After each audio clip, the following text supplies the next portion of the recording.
Alors, comme vous l'avez entendu, c'est victoire à tous égards. Donc, le sujet, c'est la victoire à tous égards. C'est véritablement ce que le Seigneur veut que nous puissions expérimenter. Jésus est venu pour accomplir une victoire totale. Et donc, c'est dans cette victoire totale qu'il a engagé ses disciples. Il a dit lui-même sur cette croix que tout est accompli. Tout est accompli pourquoi? Pour la victoire des saints.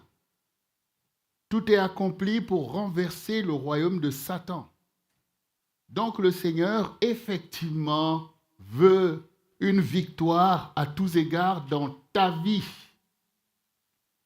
Parce que tu es un petit Christ. Et comme lui-même a remporté une victoire totale, toi aussi, tu dois donc remporter une victoire à tous égards.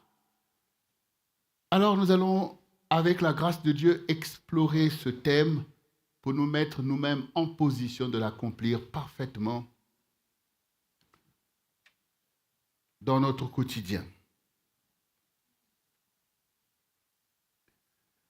D'abord, pour illustrer ce sujet, nous voyons qu'à un moment donné, le Seigneur Jésus, qui a enseigné ses disciples pendant 3 ans, les a mis à l'épreuve et leur a donné d'expérimenter en fait cette victoire qu'il est venu apporter.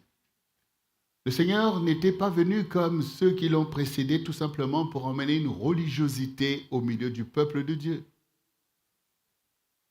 Pour que le peuple de Dieu puisse prier, se retrouver ensemble, louer le Seigneur, faire des sacrifices.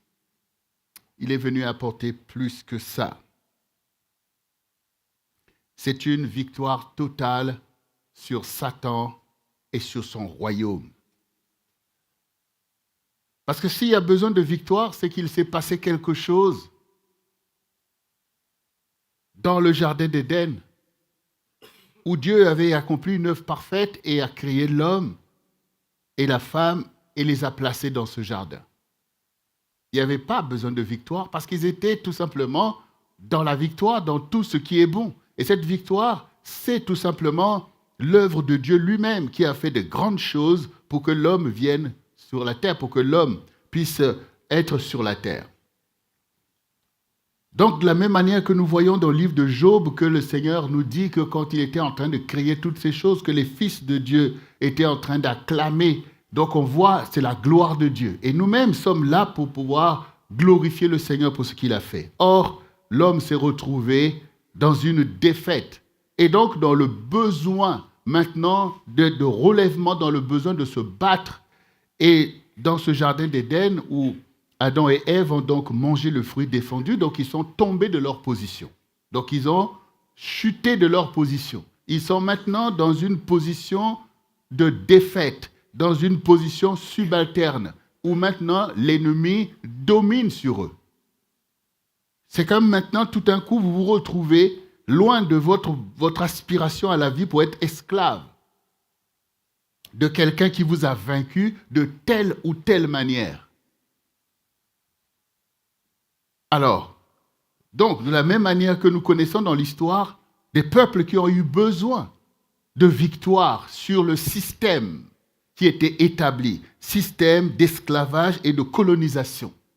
Nous voyons effectivement à la lecture de la Bible, nous réalisons notre condition misérable par le fait d'être éloigné de Dieu, d'être éloigné de la gloire de Dieu, alors que notre âme a été tirée, formée par Dieu lui-même pour être à sa ressemblance. Et donc maintenant nous sommes loin de ces choses, maintenant nous réalisons que nous sommes dans une position où on a besoin de victoire.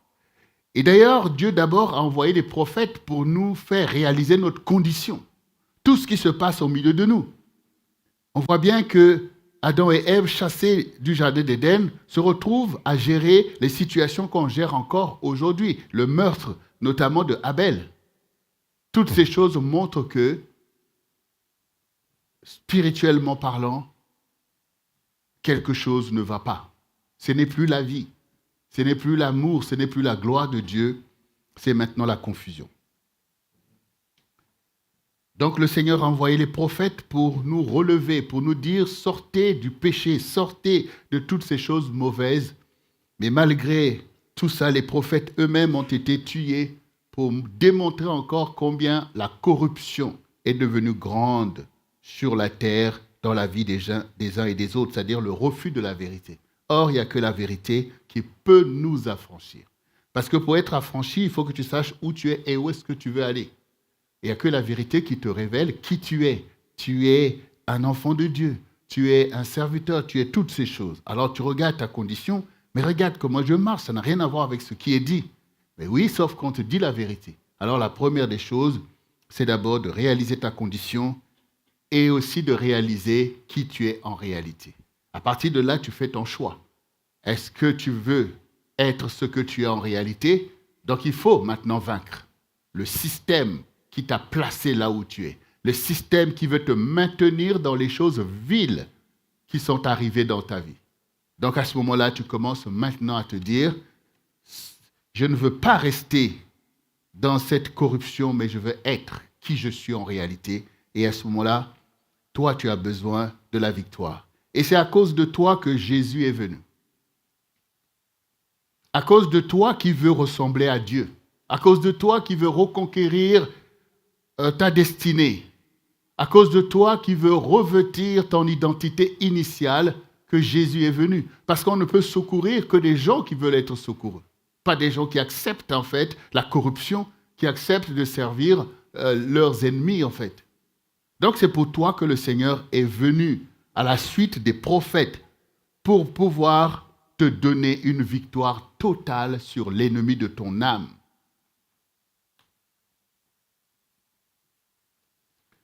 Et comme je disais au début, les disciples qui ont reçu cet enseignement de Jésus, parce que c'est un enseignement de vérité, c'est un enseignement qui nous donne la victoire, Jésus les a envoyés pour expérimenter l'évangile. Allez dans les villes, guérissez les malades, chassez les démons. Alors guérir les malades, c'est ce que chacun a besoin quand vous êtes malade. Mais le rapport qui est fait ici dans Luc 10, le verset 18 et 19 qui nous dit, Jésus leur dit, je voyais Satan tomber du ciel comme un éclair. Voici, je vous ai donné le pouvoir de marcher sur les serpents et les scorpions et sur toute la puissance de l'ennemi, et rien ne peut vous nuire. Cette réponse de Jésus, c'est quand les disciples ont dit, les démons même nous sont soumis. Ils avaient été envoyés pour guérir les malades et chasser les démons. Là, on voit maintenant une corrélation entre le fait des démons, des maladies, et la position de Satan dans le ciel. Et le fait de pouvoir renverser ces choses, c'est-à-dire l'oppression démoniaque, de renverser l'oppression de tout type de maladie, eh bien Satan est renversé de son piédestal. Alors, donc nous sommes obligés de méditer que cette condition des maladies, des oppressions, est donc le règne de Satan. C'est ça qui est dit ici, quand quelqu'un est renversé de son piédestal, c'est-à-dire du ciel, c'est bien parce que son règne est brisé. Donc tu commences à comprendre que oui, j'ai un ennemi qui s'appelle Satan. Mais comment je vais aller le combattre? Est-ce que je vais aller chercher où est-ce qu'il est pour que je commence à me battre avec lui? Non, je dois briser son règne. Et son règne, il est là au quotidien. Tu peux être impacté par ce règne. L'oppression démoniaque, par exemple. Parce que les démons sont envoyés pour pouvoir faire que le règne de Satan soit possible. Qu'est-ce que les démons vont faire? Ils vont inspirer des mauvaises choses. Nous avons parlé, par exemple, du meurtre de Abel. Voilà quelque chose par lequel Satan va maintenant installer son règne sur la terre. Parce que maintenant, Adam et Ève, qui l'a corrompu et qui se sont eux-mêmes exposés en mangeant le fruit défendu, sont maintenant vulnérables, sont maintenant manipulables. Et c'est ce qu'il va faire. Au moment où maintenant, les fils d'Adam, Caïn et Abel, vont chercher une communion avec Dieu en offrant un sacrifice, Dieu va rejeter le sacrifice de Caïn parce que ses pensées ne sont pas à la gloire de Dieu. Et au vu de ça, maintenant qu'il attaque son frère, témoigne déjà la corruption qui était en lui. Et comment est venue cette corruption? Elle vient par le fait que Satan qui travaille dans les pensées va faire monter des pensées qui ne sont pas à la gloire de Dieu, va faire monter la colère, la haine et la jalousie pour pouvoir arriver à commettre un meurtre, ce qui est important pour son règne. Passons des choses qui sont en lui. Quand un roi veut régner quelque part, il va imposer des choses qui sont en lui. Si lui pense que c'est bien comme ça, c'est bien les lois qu'il va voter pour que tout le monde fasse comme ça. C'est pour ça que les rois ont bâti des villes, ont installé des choses bonnes ou mauvaises. Donc, tu comprends maintenant que Satan aussi veut régner en prenant les choses qui sont en lui, en les installant dans l'histoire. Quand il y a des meurtres, il règne. Quand il y a la violence, il règne. Quand il y a la colère, il règne. Toutes ces choses viennent de lui. Alors, donc maintenant, tu as compris en fait comment tu vas renverser Satan. Donc, tu vas renverser la colère, tu vas renverser la haine, tu vas chasser toute forme d'oppression démoniaque. Et comment tu vas voir cette oppression? Là où maintenant, quelque chose charge en toi que fais telle chose. Nous voyons par exemple les disciples de Jésus devant les pharisiens qui les chahutaient. Pourquoi vous mangez, vous faites ceci le jour du sabbat? Ou alors quand les pharisiens l'ont dit, on ne vous reçoit pas ici. Maître, qu'on invoque le feu qui vienne les détruire. Jésus dit, mais vous ne savez pas de quel esprit vous êtes animés. Donc nous comprenons par là que l'esprit va t'animer de telle ou telle manière et tu ne sais pas en fait pourquoi tu as cette pensée. Mais le Seigneur dit, on reconnaît un arbre par son fruit. Donc quand tu vois que le résultat auquel cette motivation te pousse ne sont pas les choses de Dieu, donc tu es sous l'oppression de Satan, qui veut régner au travers de toi, au travers de ce que tu vas dire, au travers de ce que tu vas faire. Et donc, du coup, cela va impacter les gens, va contaminer. Et du coup, au quotidien, on voit des gens qui font des choses qui ne sont pas à la gloire de Dieu. Et là, Satan est dans sa position. Il règne. Il dit, comme il a dit à Jésus, regarde ces royaumes et leur gloire, leur richesse. Ça m'appartient. Ils me l'ont donné. C'est-à-dire qu'ils m'ont donné leur règne. Et je fais régner la colère, je fais régner la guerre, je fais régner l'impureté, je fais régner ce que je veux, je fais régner des idoles, je fais régner ces choses avec puissance. Donc on voit bien en fait. Donc aujourd'hui, ce que le Seigneur veut, c'est que toi qui lui appartiens, que tu comprennes en fait comment renverser ce règne, c'est-à-dire remporter la victoire sur l'ennemi. Parce qu'il s'agit de ça. Mais une victoire à tous égards. Ce n'est pas que tu n'as jamais remporté une victoire quelconque, mais Jésus veut une victoire à tous égards, parce qu'une petite victoire par-ci et par-là ne donne pas la victoire. Dans toute défaite militaire, on va vous dire que telle armée qui a été vaincue, un jour, ils avaient quand même remporté une bataille. Ils avaient peut-être remporté 2 batailles, mais ils n'ont pas réussi à remporter la guerre, parce qu'il fallait gagner toutes les batailles. Oui. C'est ce que le Seigneur veut nous faire comprendre ici. Parce que si vous ne gagnez pas toutes les batailles, vous ne pouvez pas atteindre celui qui organise en fait ces choses. Donc il faut toute la victoire, comme nous voyons que les apôtres ont expérimenté et nous ont enseigné donc l'évangile du Seigneur Jésus. Donc nous comprenons que la vie est impactée de telle ou telle manière par le système de Satan qui va organiser l'oppression dans tous les domaines qui peuvent concerner ta vie. Dans le domaine social, dans le domaine économique, dans le domaine spirituel, dans le domaine sentimental. Lui, il va orchestrer, en fait, tout simplement, l'oppression pour te maintenir sous le joug, te maintenir dans la défaite. Effectivement, au quotidien, nous pouvons voir beaucoup de personnes qui concèdent à vivre dans la défaite. Tu vois toi-même que tu es dans tel domaine, tu es dans la défaite, mais c'est comme ça. Voilà. On trouve des arguments pour dire que bon, c'est comme ça, oh, j'en ai assez, je laisse tomber, bon, c'est comme ça. Et donc, vous voyez l'état dans lequel on peut se retrouver. Et toi-même, tu as déjà expérimenté des moments où tu acceptes des choses que tu sais toi-même que devant ton Dieu, ce sont des choses qui sont inacceptables. Parce que tu appartiens à Jésus-Christ. Et ce matin, le Seigneur veut nous exhorter à pouvoir avoir déjà cette perspective que oui, Jésus est venu pour que je puisse avoir une victoire à tous égards. Parce que les égards en question de ta vie, c'est-à-dire des choses qui te concernent à l'égard de la justice, à l'égard de la paix, à l'égard de l'amour, quelle est ta réponse? Parce que ça, c'est quand même la vie de Dieu, à l'égard de la foi, à l'égard de tes appels. Est-ce que tu te positionnes? Est-ce que tu réponds à cela? Et qu'est-ce que tu fais à l'égard de l'ennemi qui détruit? Parce que le Seigneur dit, le voleur ne vient que pour dérober, égorger et détruire. Mais comment il fait? Parce qu'il le fait tous les jours. Mais qu'est-ce que tu fais à l'égard de ces choses?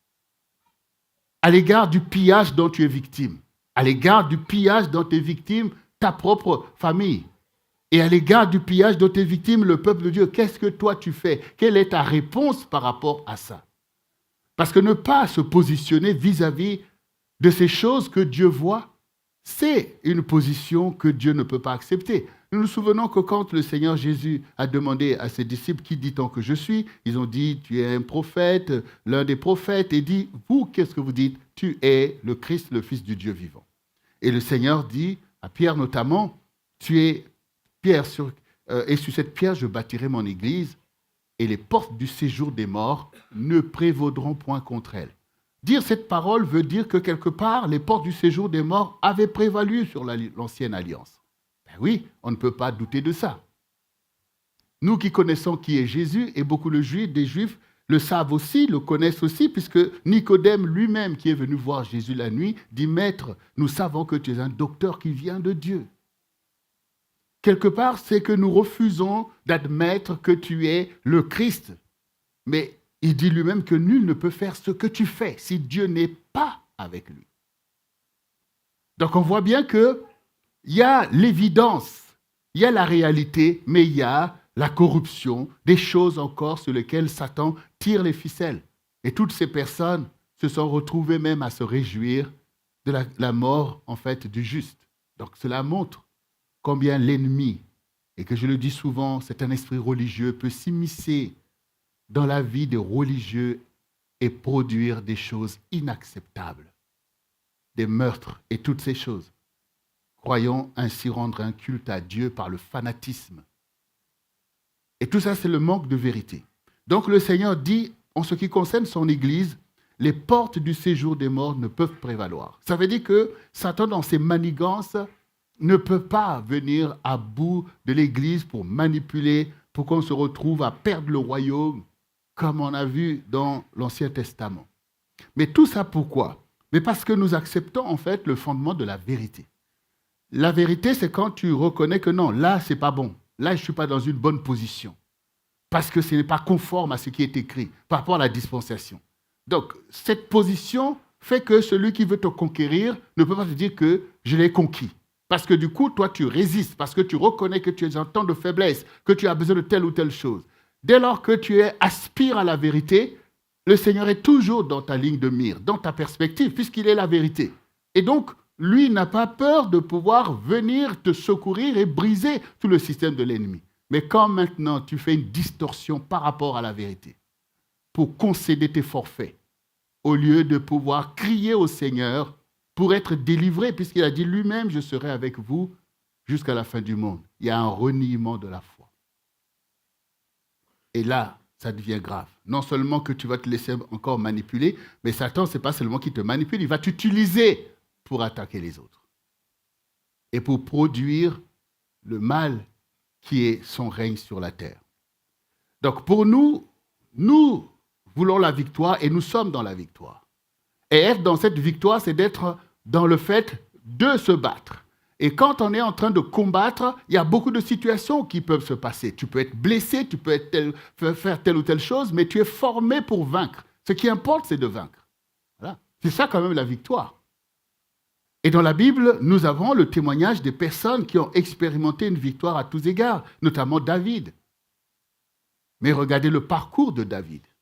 Ça n'a jamais été simple, y compris même au milieu de sa propre famille, de son propre peuple.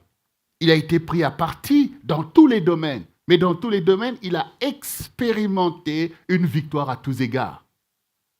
Une victoire par rapport à l'adversité autour de lui, mais aussi une victoire par rapport à lui-même, pour être un homme selon le cœur de Dieu. Et le Seigneur nous a engagés nous-mêmes dans cette perspective. Il a bien dit que nous aurons des tribulations.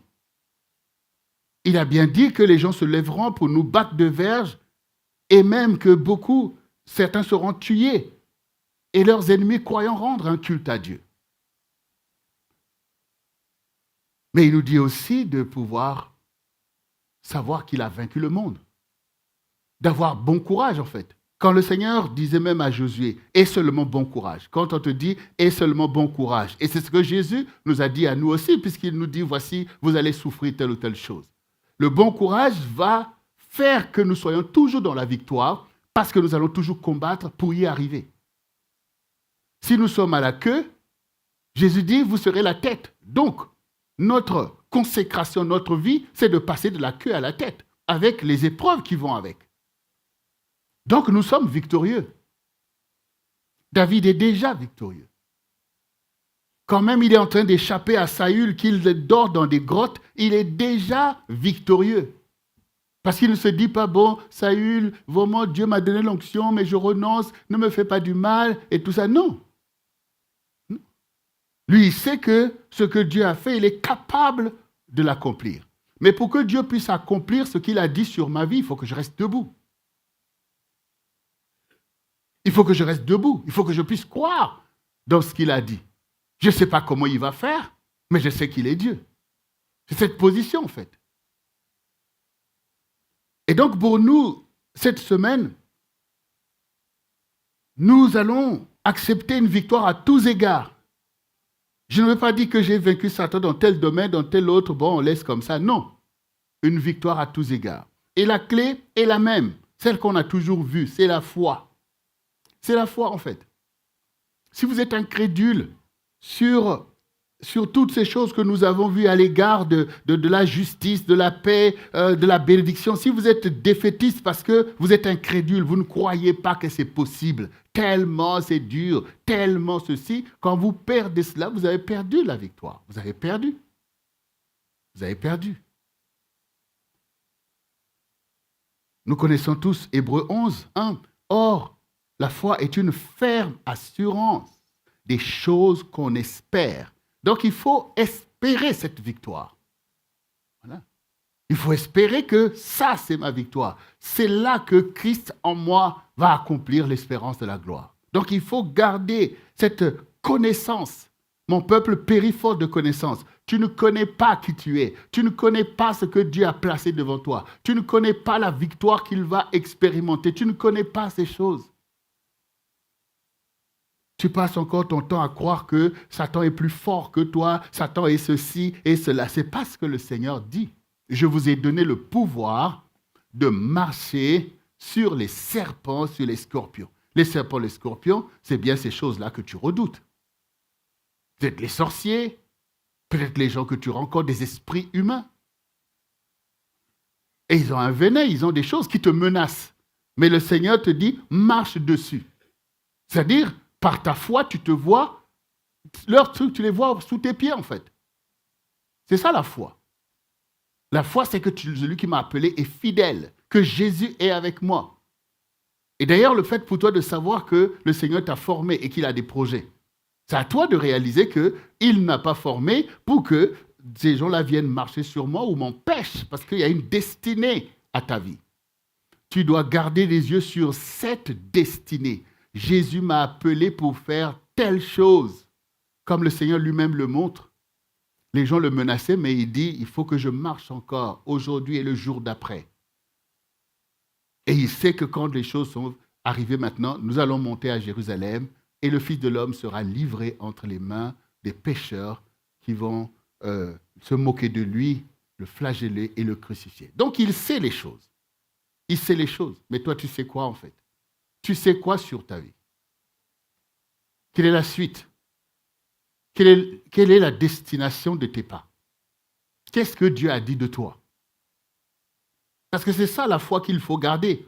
Quand même il y a des combats, quand même ta vie est menacée. Nous voyons David dans ses psaumes, on voit bien comment il voit sa vie environnée par tous ces meurtriers, il voit que sa vie est en danger.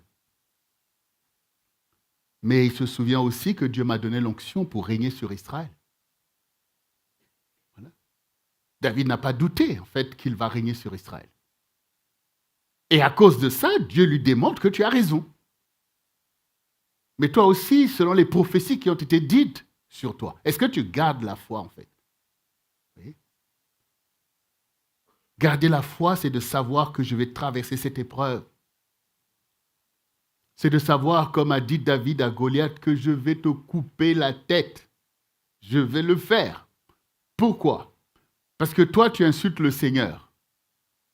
Mais moi, je loue le Seigneur. Et de ce fait, je sais que le Seigneur a besoin de moi, puisqu'il veut être glorifié sur la terre. Donc le Seigneur va se glorifier. Il prend les choses viles pour confondre les choses sages. Il prend les choses faibles pour renverser les choses fortes. Et donc, si Dieu le fait, moi je suis petit et toi tu es costaud. Donc Dieu maintenant, qu'est-ce qu'il va faire? Il va accomplir sa parole. Donc ce n'est pas moi le petit qui va tomber, mais c'est toi qui vas tomber. Parce que Dieu fait ces choses. Vous voyez? Donc ça tourne comme ça dans l'esprit en fait. Donc cette foi ferme, des choses que tu espères, il faut espérer les choses de Dieu. Il faut espérer la sanctification, toutes ces choses, tu dois les espérer. Il ne faut pas se dire, ah ouais, ça, c'est pas pour moi. Ah oui, ça, c'est... Mais non, là, tu concèdes la défaite. Parce que le disciple n'est pas plus grand que son maître. Quand le Seigneur dit cette parole, c'est pour que nous soyons humbles, en fait. Parce que qu'est-ce que Satan exploite souvent? C'est en fait la rébellion. Ouais, c'est pas possible, mais Dieu m'a oublié, je ne veux pas prier, je ne veux pas faire. Ça, c'est déjà ce que Satan introduit en toi. Parce que comme nous lisons le livre de Job, Dieu est parfait dans tout ce qu'il fait. Même quand il te conduit sur ce chemin d'épreuve. Nous prenons bien Joseph pour héros qui nous encourage au quotidien. Mais au milieu des choses qu'il a traversées, s'il était rebelle pour dire, oh Seigneur, tu as dit ça, mais regarde, tu m'as laissé tomber. Comment as-tu permis telle chose? Comment? Il y a des choses qui se font. Oui, Dieu assume quand il dit c'est moi qui suis l'auteur, c'est pour que nous gardons nos yeux sur lui. Mais les choses qui se passent sur la terre, que toi tu fais, que ton frère fait, ce n'est pas Dieu qui te demande de le faire. Mais Dieu sait que ton chemin va passer au milieu des réalités, des épreuves, des ennemis. Ce qu'il veut, c'est que tu fasses alliance avec lui pour la victoire. Et il te fera réussir. Comme tous les saints que tu vois dans la Bible qui ont côtoyé des dangers mortels, mais qui néanmoins ont triomphé et ont fait éclater la gloire de Dieu. Donc, bien-aimés, ce matin, la victoire à tous égards, c'est l'expérimentation de notre foi. Ta foi qui t'a permis de vaincre ici te permettra aussi de vaincre là et là. Car cette foi est une démonstration de celle que l'on ne voit pas. Donc ça veut dire que dans la victoire ici, nous comprenons d'abord que la racine de toute chose, c'est le spirituel. Parce qu'on a vu que la maladie, elle est physique. Bon, on voit quelqu'un est malade, on va prier et la personne est guérie. Et après, maintenant, on voit que Satan tombait de sa position. On voit qu'il y a des démons derrière. Donc, c'est spirituel. Ça veut dire aussi que toi-même, tu vas réaliser que ta vie est en quelque sorte sourcée par des phénomènes spirituels. Si tu as la paix, tu as la joie du Seigneur, c'est que tu les reçois de quelque part. C'est que c'est le Saint-Esprit qui libère ce fruit en toi. Mais le Saint-Esprit, il est spirituel, tu ne le vois pas avec tes yeux physiques. Mais tu le vis, tu le sens, et donc tu peux communier de tout ton cœur et que cette gloire de Dieu soit en toi. Tu peux être un homme de paix, une femme de paix, rempli de joie et victorieux. De la même manière, donc, tu peux savoir que les choses mauvaises viennent aussi de l'esprit de l'ennemi. Agissant par des démons, par toutes sortes d'inspirations. Donc, tu es obligé de réaliser que ta foi te permet de connaître ces choses. Une foi qui ignore cette vérité, et une foi superficielle, tu ne pourras rien faire en fait. Tu ne pourras rien faire. D'ailleurs, tu es livré à toi-même. Tes combats, c'est toujours contre les gens. Tu es un tel. Alors l'ennemi te manipule. Donc ta foi doit connaître la vérité. Que le monde a été créé par des choses pas par des choses visibles. Ça veut dire que dans chaque chose visible, il y a une dimension invisible dans laquelle Jésus t'a révélé, t'a donné toutes les clés du monde spirituel. Et on le voit avec ceux qui sont à l'IFM en long et en large, le combat, les royaumes et le combat spirituel. Il y a des royaumes qui combattent, qui président à la destinée des choses, qui font que le monde soit violent, qui font qu'une génération de paix. Toutes ces choses viennent d'un combat spirituel qui est là, qui se manifeste. Et toi-même, parfois, tu es dépassé des choses que toi-même tu fais. Si toi-même tu es dépassé, c'est qu'il y a quelque chose qui te dépasse. Mais c'est dans ce domaine-là aussi qu'il faut combattre. C'est ce domaine-là qu'il faut combattre pour faire le choix de la vie et non pas de la mort. Le choix de la vérité et non pas du mensonge. Donc, tous ces enseignements, c'est ce que l'Évangile te donne. L'Évangile n'est pas là pour des religiosités, prendre des postures, alors que Satan est en train de faire, en fait, ses œuvres. Et que le Seigneur regarde et dit, ah là là, mon peuple périt faute de connaissance. Alors, comme nous savons ici, cette parole, pour nous, ça veut dire « Mon peuple vivra par la connaissance ». Donc, c'est la connaissance qui délivre. La victoire à tous égards, nous avons l'environnement dans lequel nous faisons face à ce que l'environnement manifeste. Quand, par exemple, nous allons sortir, nous allons voir que il faut que je me couvre, sinon, je peux mourir. Pourquoi? Oui, parce qu'il fait froid, en fait. Et que le froid qui est dehors fait que si tu t'aventures, voilà, tu seras impacté et ça peut te mener jusqu'à la mort. Alors, qu'est-ce que tu fais à l'égard du froid? Tu dois donc te couvrir pour pouvoir vaincre cette puissance qui peut te faire du mal, pour t'adapter, pour pouvoir faire que tu sois en mesure de sortir, aller vaquer à tes occupations. Donc, nous créons des vêtements qui vont avec la situation. Quand il fait chaud aussi, nous avons besoin de savoir que cette chaleur peut causer problème. Qu'est-ce qu'on fait? On se couvre de telle sorte que le soleil ne puisse pas nous faire du mal. Donc, et dans l'environnement qui nous entoure, nous avons besoin d'être dans la victoire sur le plan social. Quand tu es là dans un pays comme la France, ou là où tu te trouves, il y a des réalités sociales qui vont faire que, oui, je suis dans la victoire, je peux vivre, moi et ma maison, ou alors je suis dans la défaite parce que je n'ai pas où me loger, je dors dehors et tout. Donc là, c'est déjà une situation compliquée. Sur le plan émotionnel, tu peux te retrouver sur le plan sentimental dans des choses qui mettent ton âme en détresse et dans toutes sortes de choses qui font que tu es peut-être dans la dépression et toutes sortes de choses. À l'égard de ces choses, qu'est-ce que tu fais pour remporter la victoire? Tu as besoin de rechercher aussi cette victoire. Peut-être sur le plan de la famille. Dieu donne une famille, il sait pourquoi. Mais la famille est prise en étau par des conflits, des réalités, des situations que l'on entend. Beaucoup même, oui, et la sorcellerie. Bon, souvent c'est plus facile de croire de la sorcellerie. Quand on parle des démons, maintenant tu ne crois pas. Donc c'est toujours facile le combat contre la chair et le sang. Si tu crois ces choses, c'est que tu es capable de croire aussi des vérités spirituelles qui sont dites sur Satan et sur son royaume. Qui est sorcier si ce n'est pas d'abord Satan lui-même? Tu veux attaquer les sorciers, va attaquer leur chef alors. Voyez? Donc aussi, on sort des incohérences. Parce que Jésus, en fait, nous enseigne la victoire, en fait. Il nous enseigne comment remporter la victoire. Et quand toi, tu vas remporter la victoire pour toi en renversant le royaume de Satan, tu vas remporter aussi la victoire pour ta maison, pour tes frères. Quand Joseph a triomphé, ses frères ont triomphé aussi. Les mêmes qui étaient manipulés par Satan pour vouloir le tuer. Donc, il est allé chercher une grande victoire, à tous égards. Et du coup, parce que remporter la victoire, c'est être maintenant en mesure de faire ce qui est bien. Ce n'est pas parce que vous échappez à ce qui est mal, si vous n'êtes pas capable de faire ce qui est bien, le mal va toujours prospérer. Donc, le Seigneur veut t'enseigner à remporter la victoire tout autour de toi des choses qui t'entourent. La victoire sur Satan, la victoire sur les esprits humains, parce que c'est ça l'opposition. L'opposition démoniaque et l'opposition humaine. Les gens qui s'opposent à toi, qui ne veulent pas ton bonheur, Dieu aussi va te donner la victoire sur eux. Mais il y a aussi une victoire à l'égard de ce qui est en toi-même, en fait. Quand tu découvres que tu as un comportement violent et tout ça, donc tu vois que ce n'est pas la victoire. Ce n'est pas la victoire puisque tu as compris que tu es un disciple de Jésus. Alors comment tu fais pour remporter cette victoire en toi-même sur ce qu'on appelle les œuvres de la chair?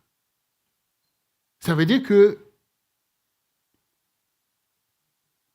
ton propre corps peut se retrouver à être instrumentalisé par des caractères qui sont en toi-même, en fait. Par exemple, la colère. La colère va t'instrumentaliser à faire de ton corps que Dieu t'a donné pour le glorifier, maintenant un corps qui soit capable de faire du mal et même de tuer. On a vu avec Caïn. Et les Caïns aujourd'hui, ça ne manque pas. Alors, comment tu remportes cette victoire-là sur cette dimension de l'être intérieur? C'est tous les enseignements qui sont donnés. 1 Jean, chapitre 5, du verset 3 à 8, nous dit « Car l'amour de Dieu consiste à garder ses commandements. Et ces commandements ne sont pas pénibles, parce que tout ce qui est né de Dieu triomphe du monde. Et la victoire qui triomphe du monde, c'est notre foi. Qui est celui qui a triomphé du monde, sinon celui qui croit que Jésus est le Fils de Dieu? C'est lui, Jésus, qui est venu avec l'eau et du sang. Non avec l'eau seulement, mais avec l'eau et avec le sang. Et c'est l'Esprit qui rend témoignage, parce que l'Esprit est la vérité. Car il y en a 3 qui rendent témoignage, l'Esprit, l'eau et le sang, et les 3 sont d'accord. L'amour de Dieu, c'est ce que nous tous, nous voulons expérimenter. Alors, pour expérimenter l'amour de Dieu, il faut obéir aux commandements, parce que les commandements de Dieu sont en fait sa volonté. Quand on parle des commandements, qui dit « voici ce que je vous commande », ça veut dire c'est ma volonté, je veux vous voir comme ça, je veux vous voir vous aimer les uns les autres. C'est ce que je veux voir. Et si maintenant on ne peut pas s'aimer les uns les autres, ça veut dire qu'il y a une force qui nous en empêche. Et donc, ça veut dire que cette force nous empêche de vivre comme Dieu dit, c'est-à-dire en nous aimant les uns les autres. Et aimer, ce n'est pas une pensée, c'est quelque chose qui produit aussi des conséquences vis-à-vis de l'autre et vis-à-vis de Dieu auquel tu obéis à ses commandements. Et cet amour, ici, nous dit, ces commandements ne sont pas pénibles. Mais qu'est-ce qui fait que nous pensons que les commandements de Dieu sont pénibles? C'est parce que la chair, impactée par le péché, va commencer à instrumentaliser nos propres pensées. Ah ouais, c'est trop. Ah non, je vais le pardonner avec tout ce qu'il m'a fait. Non, non, ce n'est pas possible. Donc, tu es sous la défaite, en fait. Parce que c'est quand maintenant tu vas remporter cette victoire intérieure, comme David dit, « Mon âme bénit l'Éternel, car c'est lui qui te guérit de tes maladies. » Donc tu es en train de te raisonner toi-même pour établir la victoire. Ce n'est plus la chair qui commande, mais c'est l'esprit qui est en toi. De la même manière que ne croyez pas que les soldats, vous entendez la guerre en Ukraine et tout. Ne croyez pas que ces soldats se sont levés comme ça, après avoir regardé les jeux vidéo pour dire « j'aime faire la guerre », pour aller se tuer sur le front, en fait. Ce sont des personnes qui finissent par comprendre qu'il y a une vocation dans la défense de leur pays et qui acceptent des sacrifices et qui savent qu'ils peuvent en mourir d'un tel engagement, en fait. C'est ça l'amour, en fait. Voilà.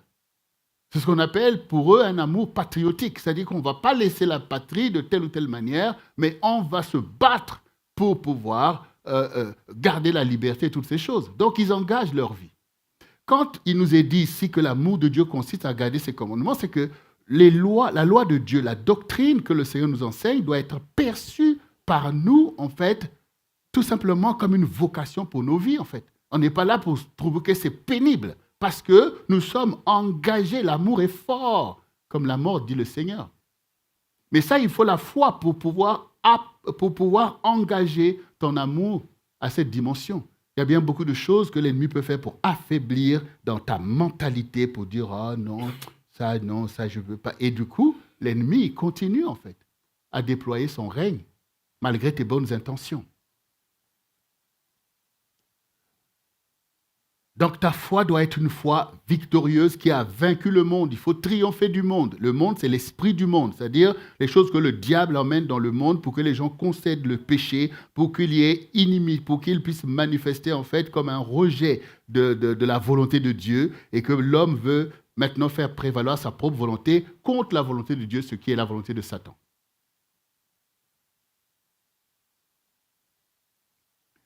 Alors, maintenant donc, ce qui importe pour nous, bien-aimés, c'est de comprendre que l'Évangile est là pour nous donner une victoire totale. L'Évangile est là pour que notre caractère soit renouvelé. Ça veut dire qu'on a grandi dans ce monde et donc le caractère du monde s'est manifesté. Mais maintenant que nous sommes en Christ, nous sommes crucifiés. C'est pour ça que la notion de la crucifixion, elle est importante. Parce que quand une personne est crucifiée, tu ne peux plus rien faire. Tu es cloué sur ce bois. Les gens, mais pendant que même les gens sont vivants, on vient t'insulter et tout, ben, tu ne peux plus rien faire puisque le corps est maintenant là, maîtrisé. Tu ne peux pas dire, toi là, tu vas voir. C'est fini. C'est pour ça qu'il faut comprendre que nous-mêmes, quand on dit que nous sommes crucifiés avec Christ, ça veut dire que la chair va vouloir faire des choses, mais ça ne peut pas opérer. On ne va pas mettre la main d'association. C'est ça en fait. C'est ça la crucifixion. Donc toi, tu es comme là, le diable vient te dire des choses, ou les gens te disent, venons faire ceci. Il dit, mais je ne peux pas en fait. Mais pourquoi? Mais je suis crucifié.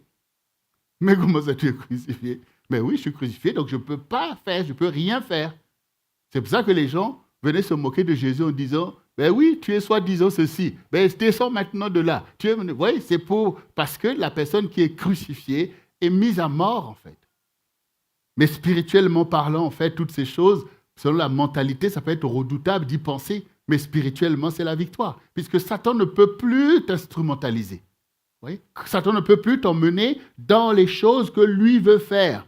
Parce que du coup, toi, tu es crucifié à l'égard des choses qui sont le péché. Tu n'embrayes pas. Tu ne veux pas de ces choses. Même si la chair remue. Le fait que la chair remue ne veut pas dire que tu es dans le péché. Mais quand tu laisses la chair t'instrumentaliser, là tu tombes dans le péché, là tu tombes sous la coupe de l'ennemi. Mais quand tu subis les choses et que tu restes avec Jésus, lui-même va te délivrer et faire avec toi ce qu'il veut faire. Parce que ce qui importe, nous sommes crucifiés à l'égard des choses du monde, mais nous ne sommes pas crucifiés à l'égard des choses de Dieu. C'est ça en fait. Nous acceptons d'être crucifiés des choses du monde, c'est pour mieux faire les choses de Dieu, parce qu'il nous a libérés pour la gloire de Dieu, en fait. Nous avons des missions, nous avons des mandats qui sont le royaume de Dieu. Donc, au quotidien, on travaille. Et Satan doit subir cette victoire que le Seigneur nous donne. Parce que Joseph, vendu en Égypte, Satan se dit, oh, celui-là, c'est fini. Mais c'est pas l'Esprit de Dieu qui est en Joseph qui fait qu'il triomphe au milieu de tout, jusqu'au moment où Dieu donne l'opportunité de se présenter devant Pharaon. Satan va se dire, oh là là, Pharaon va le tuer. Comme ça, c'est terminé. Mais lui ne sait pas ce qui se passe dans la communion entre Joseph et Dieu. C'est comme toi, ce qui se passe entre toi et le Seigneur, il n'y a que toi. C'est une communion. L'ennemi n'a pas accès à ces choses. C'est quand toi-même tu parles, tu lui dis, voici ce que Dieu m'a dit. C'est toi-même, mais ce qui se passe entre Dieu et toi, lui, il ne sait pas. Lui, il sera surpris de voir la manifestation de ce que Dieu fait avec toi. Et Dieu te donnera toujours l'opportunité de pratiquer les choses qu'il a lui-même mis en toi. Vous voyez, par exemple, Dieu a mis en Joseph une grande sagesse, une clairvoyance pour connaître les choses. Et maintenant, Dieu va donner à Pharaon un songe qui est une énigme qu'il veut à tout prix connaître. Et ces magiciens ne peuvent rien faire. Et puis maintenant, ben voilà, il y a quelqu'un là-bas en prison qui a l'esprit des dieux qui sont dans les cieux, il va t'expliquer les choses. Et donc toi aussi, Dieu va donner une opportunité. Ce que tu as appris dans la douleur, Dieu te forme en fait, au creuset de l'adversité. Mais ce qui importe dans la préparation, c'est comment tu vas faire de l'opportunité que Dieu va te donner. Peut-être que c'est 1 heure que tu auras pour changer le cours de l'histoire. C'est pour ça qu'il ne faut pas passer son temps à déprimer quand tu es dans l'épreuve. C'est le moment d'apprendre. L'épreuve, c'est l'école. Nous, des fois, on était surpris parce que, bon, on va à l'école, pendant que les gens sont en train, les professeurs sont en train d'enseigner. Pour nous, l'école, c'est une grosse distraction. Voilà, on prend les leçons, on écoute et tout ça là. Et puis maintenant, après, bon, c'est les examens. Ah bon? C'est les examens? Après, tu essaies de maintenant d'aller étudier. Oh, c'est compliqué et tout. Mais tu as passé le temps qu'il fallait étudier. Et puis devant la feuille, maintenant, tu te dis, mais c'est quoi ces bizarreries? Et c'est comme ça qu'on pouvait échouer. Mais celui qui a compris dès le début que l'école est là pour m'apprendre, eh bien, il apprend des théorèmes aussitôt qu'ils sont enseignés. Il apprend. Le jour que l'examen arrive, pour lui, c'est logique. C'est un moyen pour lui de démontrer tout ce qu'il a appris. Il fait clac, clac, clac. Au bout d'un moment, il a même fini avant vous. Toi, tu es là en train de bâiller devant ta feuille. Mais je te dis que l'épreuve pour Dieu, c'est l'école. Et tu seras là pour manifester la compétence spirituelle que Dieu t'a donnée selon les opportunités qu'il te donne et aussi pour adresser à Satan la défaite qu'il mérite dans tous les domaines de ta vie. Alors, bien-aimés, cette exhortation, elle est là pour nous faire monter dans cette victoire. Et cette victoire, elle est là, disponible. Le Seigneur dit, je vous ai donné le pouvoir de marcher sur toute la puissance de l'ennemi. Et c'est ta foi que Dieu challenge. Ta foi peut toutes ces choses. C'est ta foi. Dieu veut restaurer ta foi dans les choses, dans les grandes choses. Dieu veut te dire, tu es capable, je suis avec toi. Le Seigneur dit, je serai moi-même avec vous jusqu'à la fin du monde. Tu n'es pas seul. C'est que l'incrédulité qui te fait croire que tu es seul à te débattre. Le Seigneur est ton berger est là. Et les bien-aimés sont là aussi dans leur prière. Il faut le réaliser pour sortir des retranchements et d'être comme ces Joseph-là, comme les Esther, qui ont fait de grandes choses. Alors, pour la victoire sur les choses du caractère, sur les choses par lesquelles l'ennemi peut vouloir encore t'instrumentaliser, ici dans 1 Jean verset 2, le verset 14 et 17 nous apprend ces choses. Je vous ai écrit, Père, parce que vous avez connu celui qui est dès le commencement. Je vous ai écrit, jeunes gens, parce que vous êtes forts et que la parole de Dieu demeure en vous et que vous avez vaincu le malin. N'aimez point le monde, ni les choses qui sont dans le monde. Si quelqu'un aime le monde, l'amour du Père n'est point en lui. Car tout ce qui est dans le monde, la convoitise de la chair, la convoitise des yeux et l'orgueil de la vie, ne viennent pas du Père, mais viennent du monde. Et le monde passe, et sa convoitise aussi. Mais celui qui fait la volonté de Dieu demeure éternellement. Nous avons déjà eu l'occasion de faire des enseignements sur ces passages, c'est-à-dire les 3 domaines dans lesquels Satan domine en fait sur le monde. C'est la convoitise de la chair. Donc toutes ces choses qui sont les œuvres de la chair, le péché, l'impudicité, les dérèglements, voyez les choses par lesquelles Satan colonise le monde. Et vous savez combien ces choses causent des dégâts, de la destruction, mettent les âmes dans un état d'oppression terrible et les gens prennent plaisir à ces choses, vouent un culte à ces choses et donc ainsi Satan règne. C'est pour ça que le monde est tel qu'il est, que chacun subit, que tu souffres, que ces choses sont ainsi manipulées par l'ennemi. Or ici, le Seigneur nous en donne la clé. Satan, quand il a attaqué Jésus, le jeune Jésus dans le désert, il a dit, si tu es le Fils de Dieu, fais que ces pierres deviennent du pain. Donc il veut, alors qu'il est là pour jeûner, Satan veut mettre la pression sur la convoitise de la chair. La chair veut ceci, la chair veut manger, la chair veut telle chose. Mais Jésus l'a vaincu quand il dit, mais l'homme ne vivra pas de pain seulement, mais de toute parole qui sort de la bouche de Dieu. Ça veut dire que la parole va prévaloir sur les besoins de la chair. C'est parce que vous croyez cela que vous pouvez jeûner en fait. Quand vous ne croyez pas que, oui, ce que Jésus dit, vous ne pouvez pas jeûner. Mais où est-ce que vous avez vu un disciple qui ne jeûne jamais? Et si vous ne jeûnez pas, comment vous allez rentrer vraiment dans votre communion avec le Seigneur? Donc, à un moment donné, vous n'êtes pas libre. La liberté, c'est que Tu peux jeûner parce que cela est nécessaire pour toi. Donc, il n'y a rien qui veut t'en empêcher puisque tu es capable d'appliquer cette parole pour dire je vis de ce qui sort de la bouche de Dieu. Parce que si nous vivons seulement de pain, il n'y a pas de différence entre nous et les animaux. Voilà, puisqu'on est tout simplement dans le côté charnel des choses. Mais nous sommes différents par les choses que nous sommes des esprits au service de Dieu.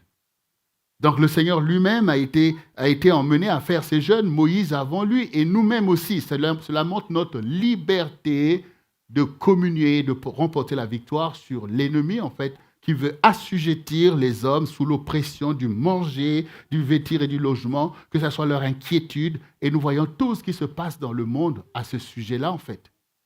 Le piège du ventre. Donc aujourd'hui, tu dois prendre cette victoire à tous égards. Si mon Dieu m'appelle à jeûner, je vais le faire parce que je ne suis pas sous l'esclavage du manger, mais je suis au contraire esclave de la parole de Dieu. C'est vous qui mettez la parole sur le piédestal de votre foi et non pas le manger. Parce que c'est ça qui va vous sauver.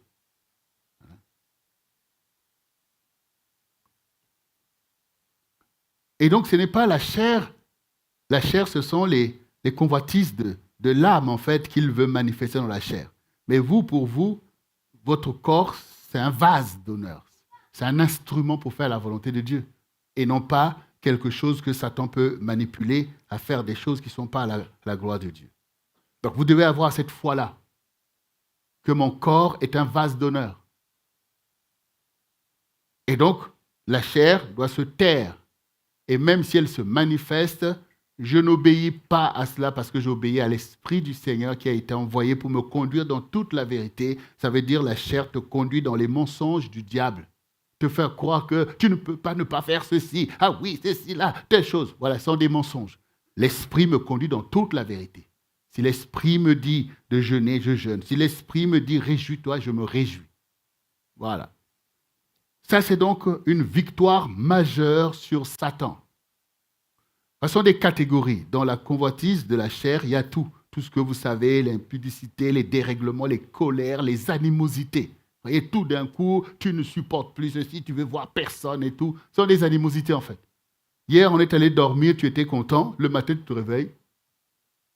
Mais qu'est-ce qui s'est passé? Vous voyez, donc on ne sait plus comment te parler, on ne sait plus. Ce sont des animosités, en fait. Vous voyez? Et parfois, tu as quelque chose à dire. Tu ne veux pas dire. On voit, c'est le mot. Mais parle, pour qu'on comprenne en fait. Voyez? Donc tout ça, on a vaincu parce que nous avons remporté la victoire sur la convoitise de la chair. La colère aussi fait partie. La colère ne résout pas les problèmes. Jésus a dit, je te donne ma paix et tu peux gérer même des situations compliquées dans la paix. Dire non, mais là c'est comme ça, mais non, il faut arrêter ça, là c'est pas bon, là c'est du diable et tout. Comme le Seigneur lui-même, la colère c'est ce qui mène à la destruction. Méditer le mal contre ton frère ou ta sœur, ça mène au meurtre, c'est comme l'histoire de Caïn. Donc, tu as vaincu ces choses parce que toi aussi tu as été crucifié à ces choses. La convoitise des yeux, ben oui, Satan, au travers de ce que tu vois, veut t'emmener à faire des choses qui ne sont pas à la gloire de Dieu. Parce que tu vois ça, oui, je veux telle chose. Parce que tu regardes, tu vois, peut-être une femme, elle ne m'a laissé partir. Tu pars dans des choses. La convoitise des yeux, c'est-à-dire que le diable te piège par ce que tu vois. Or, le Seigneur veut que ta volonté, la volonté de Dieu, soit dans ce que tu vois. Non, ça, ce n'est pas la gloire de Dieu. Ça, c'est la gloire de Dieu. Ça, c'est bien. Vous voyez, il faut appliquer la volonté de Dieu pour vaincre la convoitise des yeux. Vous savez combien de personnes les yeux ont détruit? Combien de personnes sont mortes à cause de ce qu'ils ont vu? Combien de dégâts sont produits tous les jours parce que les gens, quand ils voient aller, boum, c'est parti. Toi, tu as vaincu la convoitise des yeux. Quand le diable te dit, regarde, il dit, moi, je regarde ce que Dieu me dit de regarder. Et quand tu dis regarde, je dis je regarde et ce n'est pas bon. Voilà. Parce qu'il ne peut pas manipuler tes yeux. Est-ce que tu as l'habitude de prier déjà pour tes yeux? Tout ça, il faut y penser. Et l'orgueil de la vie. L'orgueil de la vie, moi un tel, moi je ne peux pas accepter ceci, moi un tel. Toutes ces choses sont les choses que Satan a emmenées dans le monde. La convoitise de la chair, la convoitise des yeux, l'orgueil de la vie. Le Seigneur ne t'a pas formé pour que ces choses deviennent des convoitises. Les convoitises, c'est quelque chose qu'on veut à tout prix. Mais non. Mais non. Parfois, le Seigneur va te promettre quelque chose.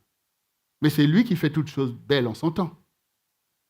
Donc, malgré ce que Dieu te dit, tu es capable de rester en paix jusqu'au moment où la chose devient favorable. Donc, tu n'es pas là parce que Dieu m'a dit, et puis maintenant ça part dans des convoitises. Non. La convoitise, c'est comme le levain. On fait une pâte, on met un peu de levain, boum, ça gonfle. Dieu ne veut pas du levain dans ta vie. Tu apprécies les choses à leur juste valeur. Que oui, bon, c'est ça, ça se passe comme ça, bon, il faut attendre telle ou telle chose. Dieu ne veut pas ce comportement, en fait, d'instrumentalisation, ça part dans tous les sens, les idées. Tout ça, c'est la convoitise, tout ça, c'est de levain, l'agitation. Oui, telle chose, les colères partent et tout. Non, on reste dans la paix du Seigneur pour appliquer la juste mesure des choses, pour ne plus nous laisser manipuler par l'ennemi. Alors, bien-aimés, toutes ces choses que je te rappelle dans cette exhortation, c'est pour que tu comprennes que l'évangile du Seigneur Jésus-Christ nous donne une victoire complète dans ces choses. Car le Seigneur dit, j'ai vaincu le monde. Il a vaincu au travers de ce que nous venons de dire. Il a vaincu la convoitise de la chair, vaincu la convoitise des yeux, a vaincu l'orgueil de la vie. Il a accepté tout ce qu'il a accepté pour nous montrer l'exemple. Quand vous soumettons vous-même au Seigneur, en étant humble, de passer même par le trou d'une aiguille, parfois des moments sont difficiles, ou supporter des choses compliquées parce que ton Dieu te l'oblige, eh bien ça fait que tu n'es pas dans l'orgueil de la vie. Parce que Jésus il disait, vous m'appelez Seigneur, Seigneur, et je le suis. Et pourtant, c'est moi qui vous sers. Et il leur a lavé leurs pieds pour montrer que les choses de Dieu ne procèdent pas par l'orgueil.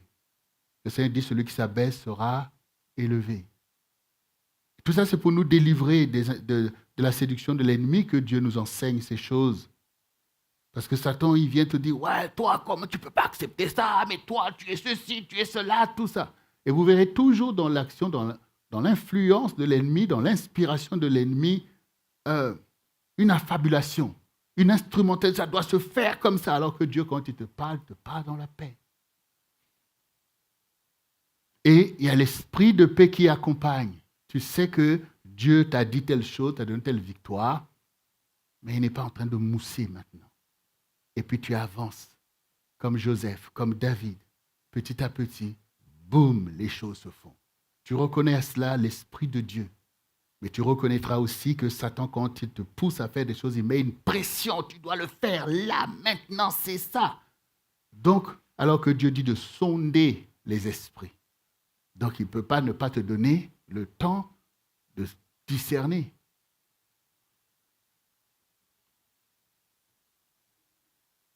Celui qui presse ses pas tombe dans le péché.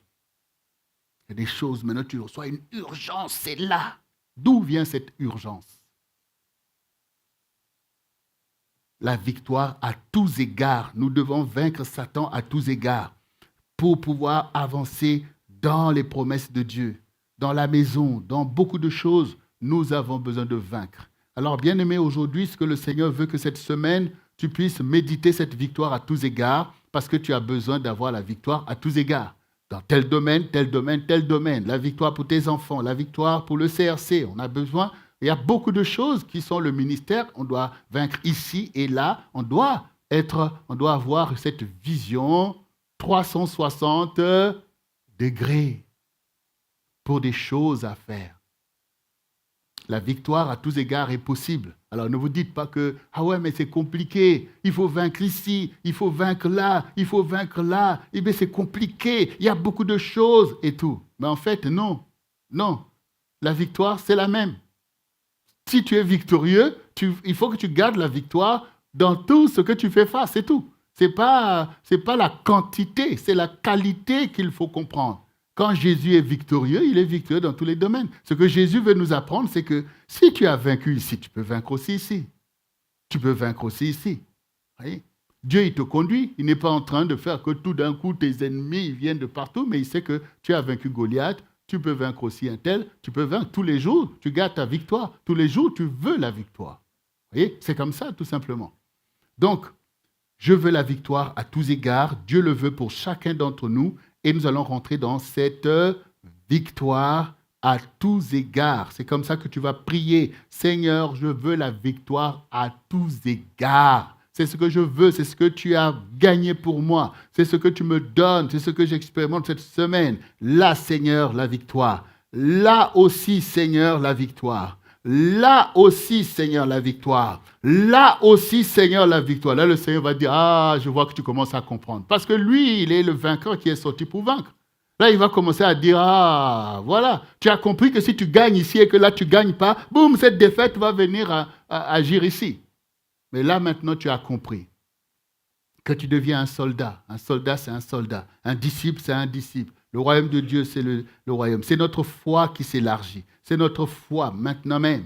L'ennemi a besoin d'être piétiné, marché partout. Le Seigneur dit, je vous ai donné le pouvoir de marcher. Ça veut dire, si nous ne marchons pas, c'est nous-mêmes qui laissons Satan, en fait, régner. Mais si nous marchons, la Bible dit, le Dieu de paix écrasera bientôt Satan sous vos pieds. Il va le faire, il est en train de le faire.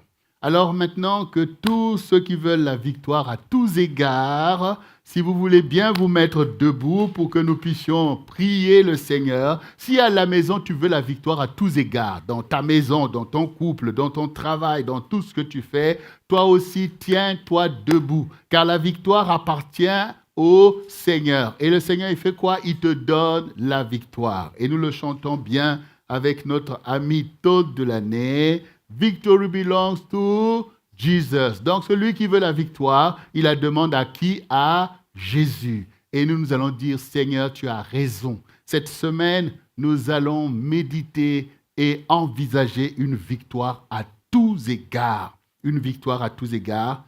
Dans les choses qui gangrenaient ta vie, là aussi, je peux vaincre. Ça, je peux arrêter. Ça aussi, je peux arrêter. Ça, je dois arrêter.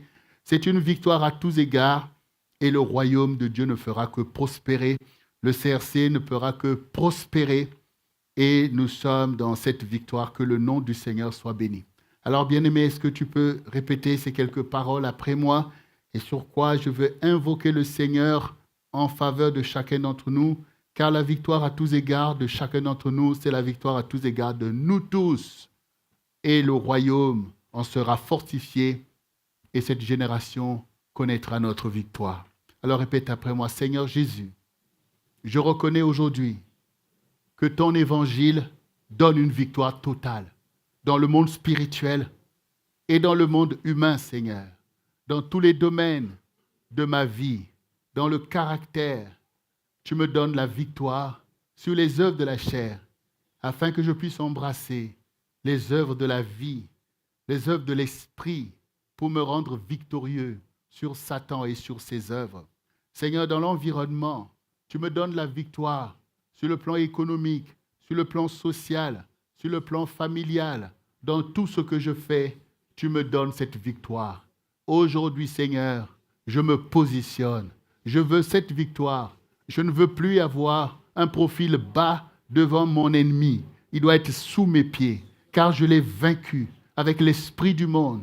J'ai vaincu la convoitise de la chair. J'ai vaincu la convoitise des yeux. J'ai vaincu l'orgueil de la vie avec Jésus-Christ. J'accepte aujourd'hui cette victoire. Seigneur, oins-moi de cette victoire, car je veux marcher comme David avant moi, comme Esther avant moi, dans la victoire. Que l'ennemi soit dans la confusion et dans la défaite totale, Seigneur. Saint-Esprit, conduis-moi dans toute la vérité et dans toute la victoire qui est dans le nom de Jésus. Merci Seigneur pour le renouvellement de l'intelligence, pour la clairvoyance. Je me soumets à tes commandements, Seigneur, car je veux faire ta volonté. Tu es mon Dieu, tu es mon Père, tu es mon Seigneur. Tu es tout pour moi, Seigneur. Et je sais aussi que tu m'aimes, Seigneur éternel, et que tu veux me donner cette victoire, afin que je sois un avec toi, afin que je sois avec toi, non seulement moi, mais ma maison avec moi, et tous mes bien-aimés, en aussi grand nombre que tu nous as appelés dans la victoire. La victoire t'appartient et tu me l'as donnée, Seigneur. Et dès maintenant, Seigneur, je suis libre, je suis plus que vainqueur. Et je veux emmener cette victoire tout autour de moi vers les âmes que tu as aimées et que tu as donné ta vie pour nous. Merci, Seigneur, pour l'eau, pour le sang, pour l'esprit qui me sanctifie maintenant même. Les choses anciennes sont passées. Toutes choses deviennent nouvelles dans la victoire. Car voici, tu fais toutes choses nouvelles, toutes choses bonnes en son temps. Merci pour ce temps, Seigneur. Alors, bien-aimé, je vais élever une prière. Reçois maintenant cette prière. Seigneur Jésus-Christ, Dieu de victoire, tu es venu sur la terre pour accomplir une victoire totale à la suite des prophètes qui ont marché avant toi. Tu es venu, Seigneur, rendre cette victoire possible pour chacun d'entre nous. Car tu as marché dans une foi parfaite et tu as accompli parfaitement la volonté de Dieu, sans jamais pécher. Et la fraude n'est pas sortie de ta bouche parce que tu as vaincu le monde et tout ce qui est dans le monde. Mais cette victoire que tu as remportée, tu l'as remportée pour nous, car c'est pour nous que tu es venu. Après avoir livré en spectacle public les dominations, les principautés, les esprits méchants dans le lieu céleste, tu as dit tout est accompli pour notre victoire. Et maintenant même, par le moyen, Seigneur éternel, de la foi et de la repentance et la conversion véritable, nous voulons véritablement prendre la victoire sur le monde et sur l'esprit du monde, sur Satan et sur ses œuvres en étant tes imitateurs. Par l'eau, tu nous as purifiés et tu nous as rendus blancs, plus blancs que neige. Par le sang, tu nous as sanctifiés et tu nous as mis à part pour Dieu. Et par ta parole, tu nous as consacrés à marcher par la volonté de Dieu et accomplir les œuvres de justice. Parce que tu nous as oints de ton évangile. Nous ne sommes plus esclaves du péché. Et nous ne nous laissons plus manipuler par l'ennemi, mais nous nous laissons conduire par le Saint-Esprit pour accomplir nos vocations. Pour aimer le Seigneur de tout notre cœur, de toute notre âme, de notre force et de toute notre pensée. Et aimer notre prochain comme nous-mêmes. Seigneur, tu nous as rendus capables, Seigneur, de résister à l'ennemi, mais de nous soumettre à ta volonté. Car ta volonté, c'est de pratiquer l'amour, la joie, la paix, la bonté. Et que le fruit de l'esprit puisse abonder, Seigneur, pour les âmes. Visite maintenant même tes enfants. Accorde-leur cette grande victoire à tous égards, Seigneur. À toi la gloire. C'est pourquoi, au nom de Jésus-Christ, reçois maintenant cette victoire. Reçois cette victoire en Christ, vers qui tu lèves tes yeux. Christ en toi, l'espérance de la gloire. Cette victoire, elle existe. Elle est ton héritage en Christ maintenant même. Ce n'est pas une pensée intellectuelle, mais c'est le déploiement de ta foi, qui croit maintenant même dans la justice de Dieu, qui croit que tu as été formé pour ces choses, qui croit que ceci est un temps de grande restauration pour toi maintenant même, la restauration de ta victoire, la restauration de ta paix, de ta victoire, de ta bénédiction maintenant même, car le Seigneur a tout accompli pour toi. Ne crains pas, ne crains pas, mais toi aussi expérimente cette victoire au quotidien en renversant les œuvres des ténèbres et établis les œuvres de lumière. Établis Christ dans ton quotidien maintenant même. Que l'ennemi soit foulé aux pieds et toutes ses cohortes démoniaques et impies renversées. Sois béni maintenant même de toute bénédiction qui découle du sacrifice de Christ maintenant même. Que la rosée du ciel tombe sur tout le travail de tes mains et que tu puisses prospérer à tous égards maintenant même. Que le royaume de Dieu puisse maintenant bouger en ta faveur. Que les anges de Dieu soient déployés maintenant même pour t'aider à accomplir cette victoire totale, cette victoire à tous égards. Béni sois-tu, Seigneur, pour cette victoire à tous égards au milieu du centre du réveil chrétien. dans nos vies, dans nos maisons, au milieu de l'église du Seigneur et au milieu de cette génération qui soit visitée d'en haut. Parce que tu envoies tes héros maintenant même. Sois béni à tous égards. Sois béni dans ta santé. Sois béni dans ta vie sociale et économique. Sois béni dans ton activité, dans tes ministères. Sois béni maintenant même.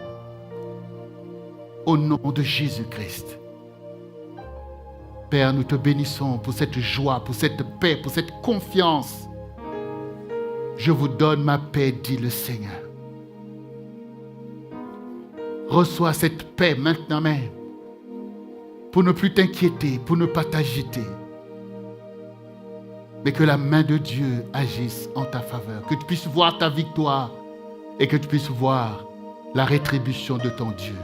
Que tu puisses voir la défaite des impies.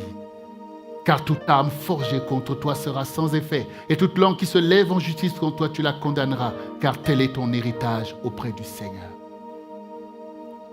Reçois cette victoire à tous égards. À tous égards, tu remportes la victoire. À tous égards, tu es restauré. À tous égards, la parole qui a été prononcée en ta faveur s'accomplira à tous égards. Et que ton témoignage devienne un témoignage qui inspire, un témoignage qui rend victorieux les témoins autour de toi. Une victoire à tous égards pour toi et pour ta maison. Une victoire à tous égards pour le centre du réveil chrétien, pour accomplir toutes ses vocations à l'égard de cette génération. Une victoire à tous égards dans nos cœurs, dans nos pensées. Une victoire à tous égards dans nos paroles et dans nos actions. La victoire du Christ, car Christ en toi, l'espérance de la gloire. Christ en nous, l'espérance de la gloire. Seigneur, sois béni dans ce lieu. Nous voulons une victoire à tous égards dans ce lieu, Seigneur. Une victoire à tous égards sur cette ville, Paris, sur la France et jusqu'aux extrémités de la terre. Une victoire à tous égards au nom de Jésus. Et que les saints de Dieu disent avec moi, Amen. Est-ce qu'on peut acclamer le Seigneur pour la victoire à tous égards? Yes, Lord. Thank you, Lord.